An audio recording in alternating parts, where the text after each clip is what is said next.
Let's talk climate. Every summer, my cousins and I would paddle through the marshes of Charleston, South Carolina, where we would splash around and dare each other to try a variation of flips off the bow of our boat.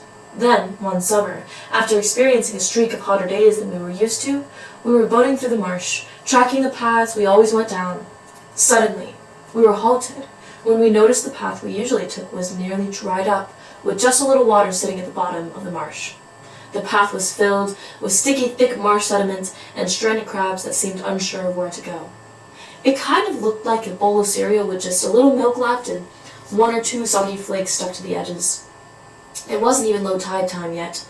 The marsh that was once full of life was now empty and changed. The water wasn't where it used to be. The paths seemed to be shifting. Where had the water gone and why? At first I thought it wasn't a big deal, until the problem became a pattern, and I started looking into South Carolina's changing climate. I realized we weren't the only ones noticing these shifts. Charleston residents living right by beautiful beaches complain about recurrent flooding of their large, lush homes. Farmers are saying that they are unsure of whether their corn and cotton crop will be abundant or not, as they are struggling to make accurate projections on water availability and drought behavior. Climate change is a real issue, and South Carolinians are starting to realize that it's something difficult to ignore. Before diving in, let's clarify what climate change exactly is. A common misconception is that weather and climate are the same thing, but they're quite different. Weather refers to short-term conditions, like a single rainstorm or an unusually hot day. Climate, on the other hand, refers to long-term patterns of weather in a specific place, typically measured over 30 years or more. So, while a single cold snap in winter doesn't prove or disprove global warming, long-term trends in temperature, precipitation, and extreme weather events give us clear pictures of climate change. And that picture is undeniable. Our planet is heating up fast. Imagine stepping outside on a scorching summer day where all you crave is to be in the shade. Now imagine if that heat never went away and shade became an unrealistic option. That's what's happening to Earth. Since the late 1800s, Earth's average temperature has risen by 2.2 degrees Fahrenheit, 1.2 degrees Celsius, and most of that warming has occurred in just the last few decades. In fact, according to NASA, the past 9 years have been the hottest on record. What's causing this, you may ask? The main driver of climate change is an increase in greenhouse gases like carbon dioxide, methane, and nitrous oxide. Normally, the Earth's atmosphere traps just enough heat to sustain life. This is known as the greenhouse effect. But human activities are disrupting that balance. Burning fossil fuels like coal, oil, gas, industrial, agriculture, and the fertilizer industry are releasing more greenhouse gases than the atmosphere can handle, creating a dangerous buildup. The Intergovernmental Panel on Climate Change confirms that this excess heat-trapping gas is leading to a net gain in atmospheric heat, causing global temperatures to rise. At first, climate change might not seem like a big deal, but the consequences are severe. For example, sea levels are rising. Since 1880, global sea levels have risen 8 to 9 inches, and according to NASA, they're projected to rise another 1 to 8 feet by 2100. This threatens coastal communities, homes, and ecosystems. Extreme weather is intensifying. More frequent and severe heat waves, hurricanes, and heavy rainfall are already happening, according to NOAA. Ecosystems are struggling. Coral reefs are dying from bleaching, forests are being lost to deforestation and wildfires, and species are being forced to adapt to the rapid changes or are going extinct. Humans have already and will continue to feel the impact. Climate change isn't just an environmental issue, it's a human one. Flooding, droughts, declining agricultural productivity, and poor air quality will continue to threaten our health, homes, and food supply. How does this connect to our beloved South Carolina? South Carolina has already warmed 1.5 degrees Fahrenheit in the past century, mirroring global trends according to the EPA.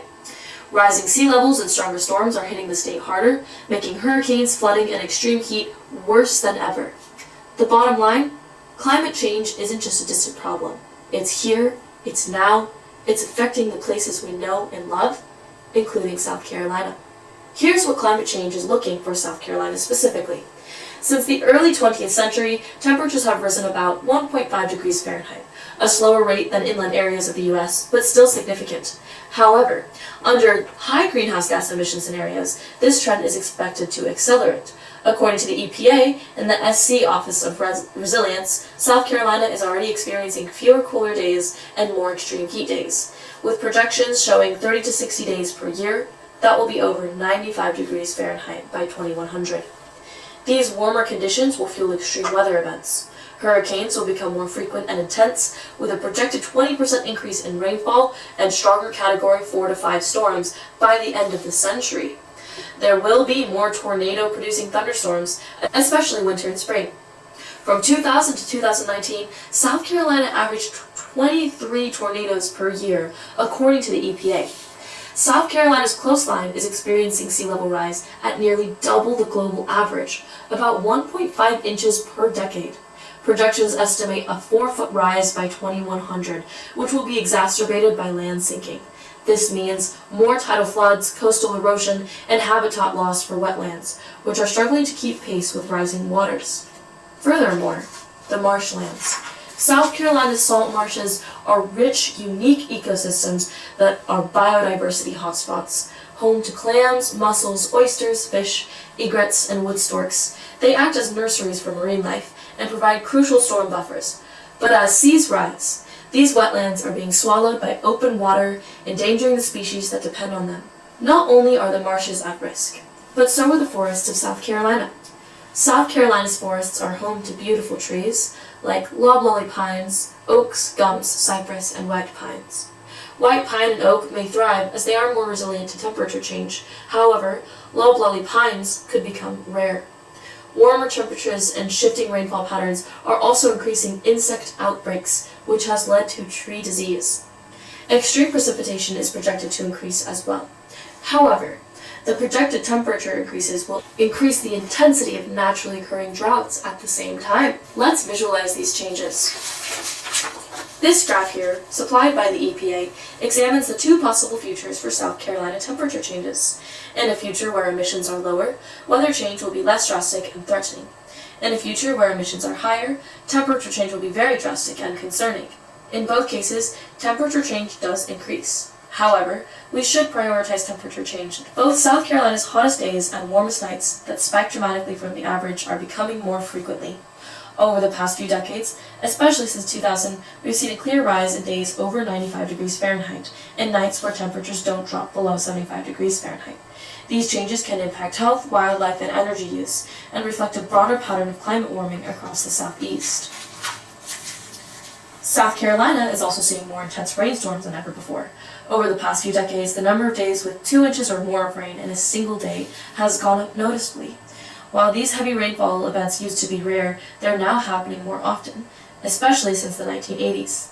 This kind of extreme weather increases the risk of flooding, runoff, and damage to infrastructure, making it a growing concern as our climate continues to change.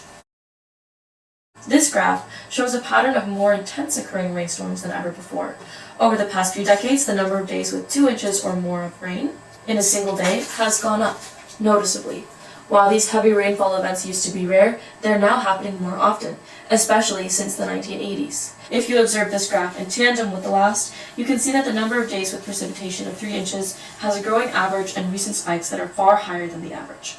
Back in the early 1900s, these heavier rain days were less common, but in recent decades, we've been seeing more of them, especially since the 1980s. While 1 inch might not sound extreme, frequent downpours like this can still lead to flooding, runoff, and drainage, especially when they come back to back. It's another sign that our weather is shifting, not just in how much rain we get, but in how it's delivered. Not only is precipitation the only water concern, but the sea level itself is rising. On a path that follows higher emission, the sea level will rise by 8 feet, and on a path of lower emission, it will rise near 2 feet, which is still quite the large rise that will introduce threats of flooding and land shifts. More on flooding. Tidal flooding with sea level rise in South Carolina has become a heightened threat, as can be inferred from this graph.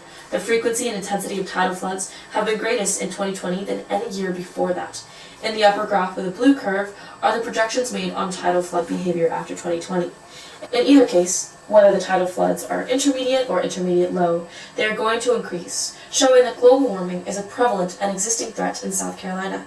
However, The prediction of 350 tidal floods per year should hopefully be enough of a scare to change the habits of the South Carolina community and lead to a rise in contribution to conservation efforts. And finally, here's a graph that I produced using data collected from a local South Carolina weather station. This graph shows that minimum temperatures in downtown Charleston, South Carolina have become less of an occurrence and warmer temperature anomalies are actually a more frequent event. The red line shows an upward positive trend towards warmer weather. There has been a 2 degrees Celsius increase in weather starting post-1950. If minimum temperatures were a frequent occurring event, the line would have less of a positive linear incline. And now for the anthropogenic effects. Climate change doesn't hit everyone equally, and in South Carolina, we are already seeing that play out.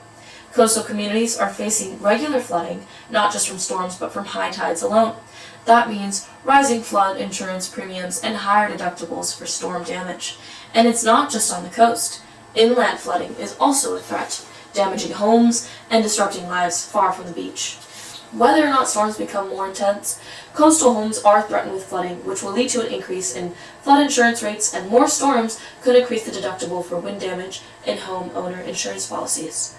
Not only is the coast threatened, but so is inland, as inland flooding is a threat. Farmers are also on the front lines. With hotter summers and unpredictable rainfall, crop yields are harder to forecast. Corn yields are dropping in the heat, while cotton and soy might benefit from more CO2. But even those crops can't grow without enough water. And for livestock, extreme heat isn't just uncomfortable, it disrupts their metabolism, cutting productivity. Then there's the health side. As the number of days above 95 degrees Fahrenheit rises, so does the risk of heat stroke, dehydration, and respiratory illness, especially in vulnerable populations. Poor air quality from ozone pollution can worsen asthma and even increase risk of heart or lung disease. Communities with fewer resources, especially low-income neighborhoods, are often the hardest hit and the slowest to recover, both in terms of medical care access and the lack of resources to rebuild after disasters. So, what can we actually do about all of this? The good news is, there are real steps being taken right now in South Carolina, and real ways for us to be part of the solution. At the state level, South Carolina is working to cut emissions by expanding clean energy, especially through nuclear power and solar farms. The state's also investing in flood prevention projects like raising roads, upgrading stormwater systems, and building natural buffers like wetlands and oyster reefs to protect coastal areas. Locally, organizations like the South Carolina Sea Grant Consortium and the Coastal Conservation League are restoring marshes, planting native grasses, and helping homeowners adapt to flooding by elevating homes and using permeable pavement to reduce runoff. Some towns, like Charleston, are even experimenting with living shorelines that use plants and oyster shells instead of concrete to protect coasts. But what about you? What can you do? Reduce your carbon footprint. Carpool, bike, or use public transit when you can. Switch to LED bulbs and unplug appliances when not in use. Support clean energy. Choose a renewable energy plan if your utility offers it. And consider installing rooftop solar panels if you're able. Protect your local environment. Volunteer for marsh cleanups, plant native species, or support land trusts that conserve forests and wetlands. Talk about it. Share what you're learning with friends and family. Follow climate scientists and local sustainability groups. Help shift the culture. And of course, vote. Support climate-conscious candidates and policies at every level, because systemic change happens through collective action. If you live in South Carolina, this is your home. It's the marshes you boat through, the beaches you walk, and the fields that grow your food. Climate change isn't just a global issue. It's right here, shaping the world around us. So let's stay informed, let's get involved, let's protect what we love by making smarter choices, standing with science, and pushing for progress. Because the future of South Carolina depends on what we do today.